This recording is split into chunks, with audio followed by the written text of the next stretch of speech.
In a dramatic escalation, security forces in Kazakhstan were given shoot-to-kill without warning orders as the unrest in that nation grows more intense by the day. Russian troops are also there backing up the government. All of this after the strongman regime raised gas prices. Here's ABC's senior foreign correspondent, Pannell. It began as peaceful protests over rising gas prices in the oil-rich Central Asian country of Kazakhstan. But it rapidly descended into bloodshed and chaos, with the president issuing a shoot-to-kill order.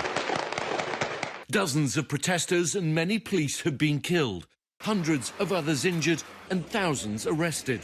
The unrest began this week when thousands of people took to the streets across the country. They protested about gas prices, but also called for political change in this authoritarian regime. They're the largest protests since Kazakhstan's independence from the Soviet Union over 3 decades ago. Almaty, the country's largest city, exploding, with protesters ransacking and burning the mayor's office and the former presidential residence, setting police vehicles ablaze.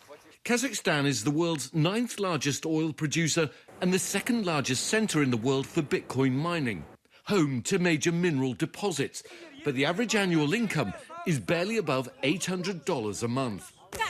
So when the government removed subsidies, effectively doubling gas prices, anger boiled over. Police and the army responding with brute force.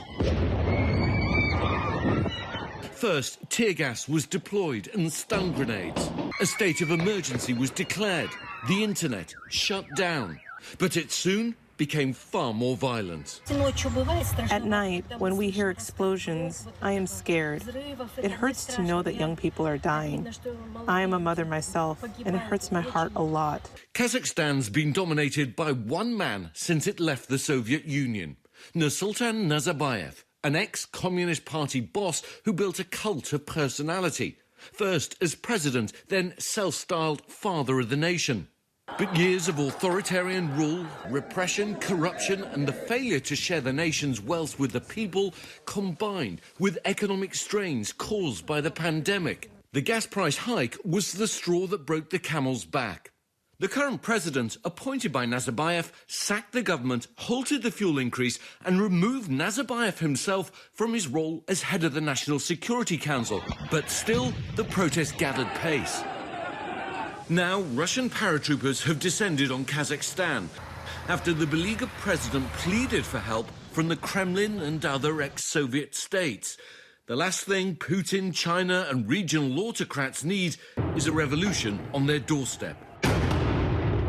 Today, the Kazakh president claiming the situation's under control, but pockets of protest remain, and the clamour for real change across this region is undiminished. With US-Russian relations already strained over Ukraine, this latest crisis will only aggravate tensions further, just as the White House tries to contain Russian ambitions and the Kremlin tries to limit American influence. The Biden administration has 2 crises to tackle. And there's a real dilemma, I think, for the White House as it tries to reassert itself in terms of foreign policy in the wake of the anniversary of the insurrection on Capitol Hill. Is it willing to support protests that have at times been violent, or stand by as Putin tries to use force to crush legitimate dissent? Both sides are going to have to work hard to make meaningful progress when they meet for talks on Monday. The question is whether the Kremlin is in a listening mood and what common ground, if any, really exists. Phil? All right, Pannell, thank you. Hi, everyone. George Stephanopoulos here. Thanks for checking out the ABC News YouTube channel. If you'd like to get more videos, show highlights, and watch live event coverage, click on the right over here to subscribe to our channel. And don't forget to download the ABC News app for breaking news alerts. Thanks for watching.